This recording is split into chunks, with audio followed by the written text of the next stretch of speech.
Bu çağda dünya milletleri, medeniyetleri, ırkları, dinleri ayrı devletler halinden çıkıp tek bir varlık haline geldiler. Tek bir dünyalı yaşayışları ve kavimleri... Is this what we've been reduced to? Really? Rip-off movies that can't even come up with a new title?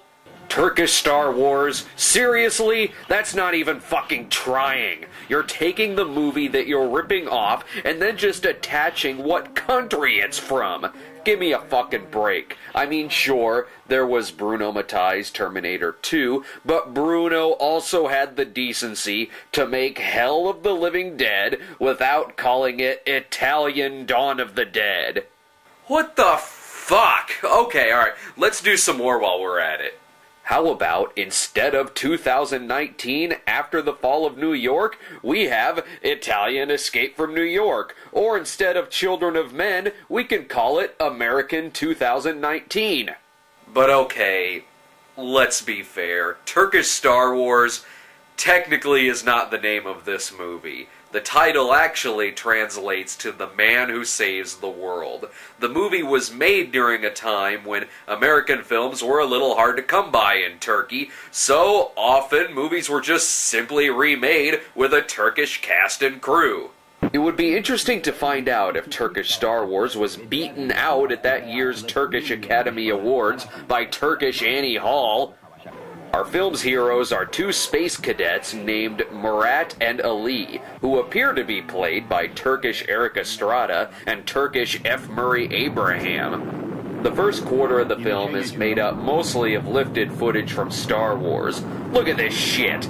They just have their actors sitting in front of green screens. In fact, I wouldn't even be surprised if these aren't green screens, but instead just big TV screens playing Star Wars right behind the actors. And the footage doesn't even make any sense in context with this movie. Let's forget about how the background footage cuts every once in a while, but it appears as if Turkish Star Wars is shot in full screen, while their footage from American Star Wars is pulled from a widescreen cut. Look at how stretched everything from Star Wars looks. Sometimes it even looks as if we're viewing the footage through a peephole. There's this voiceover at the beginning talking about the backstory for the film, and it really makes me miss the floating text crawl. It's a little hard to comprehend what this person is talking about when he is mentioning the Earth, and then it's showing us images of the Death Star. So what, the Death Star is supposed to be Earth? It doesn't matter anyway, the fucking movie doesn't even take place on Earth.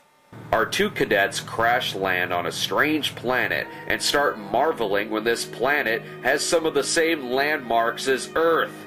Can you imagine if Charlton Heston was this dense? So I'm guessing that all of this action takes place on Tatooine.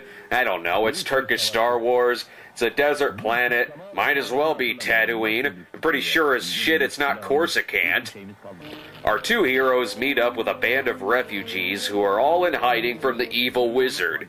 In order for the wizard to destroy the world, he needs the use of a human brain. And what our heroes need in order to bring down the wizard is this giant fucking paper sword. So great, it's Excalibur meets Spock's brain. That's the funny thing about this movie. When you break it down by its plot, it really isn't a Star Wars ripoff. They don't use the Star Wars footage in any way to advance the plot. They basically just use it in the same way that Space Mutiny used Battlestar Galactica footage. And no one in their right fucking mind calls Space Mutiny South African Battlestar Galactica.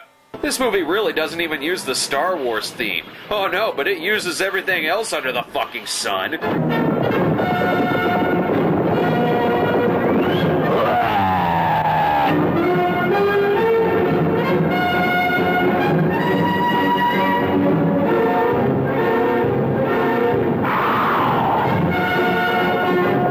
That's the main theme in the movie. It uses the Indiana Jones theme. A lot. Wrong fucking George Lucas movie. How about you do a Turkish Howard the Duck and go ahead and just add an American Graffiti 1950s soundtrack? Actually, that would be kind of an improvement.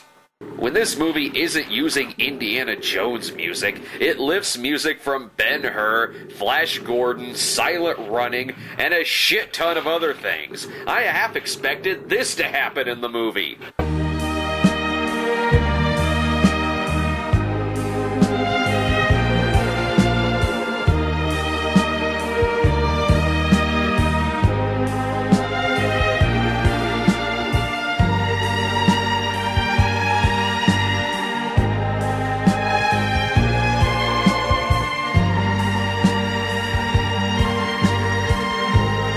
Another thing that bugged me here is the flashing. The non-stop flash editing. It's unwatchable. No, seriously. For me, it's unwatchable. You see this? Tegretol. I'm epileptic. I have been since I was in 4th grade. Turkish Star Wars is the first movie I've done on this show that is literally trying to kill me. At least there was no flashing in the movie's training montage, so I got to witness quite possibly the most ridiculous training session I've ever seen on film. Oh, that's right. They're preparing to go fight the wizard by making damn sure that every single bone in their hand is turned to fucking gravy. I will say this about the movie. I guess it's luck on their part that they took Star Wars footage at such an early year. That way it was spared from having to use any of the shit CGI from the special editions, which makes Turkish Star Wars one step above any of the prequels. Yeah, sure, rip the arms off the monster. If this were CGI, it'd look a hell of a lot worse. And this is a movie that can't even show somebody getting cut in half.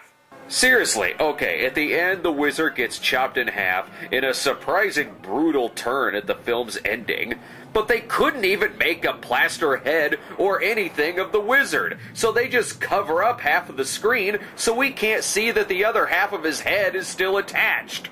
I actually have several copies of this thing. It took me a while to actually find a copy of this movie with subtitles, and I tried watching it one time without subtitles, and I can only figure it's like a Spanish guy sitting in the back room of a basic English class, where in the front of the room there's a small muted black and white TV showing Star Wars. Well, eventually I finally got a subtitled copy of this movie, and all I can say is, now I never have to ever see anything even remotely resembling Turkish Star Wars.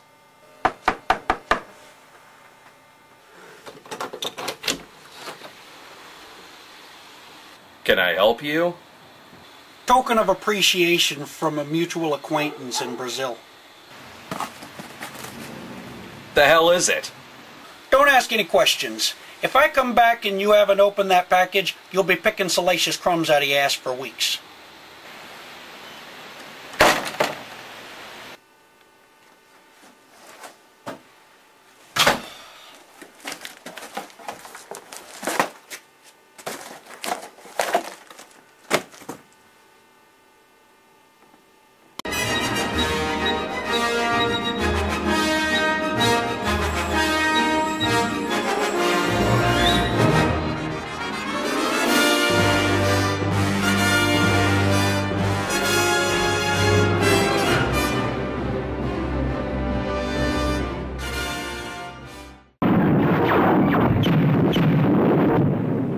Sağ ol dostum.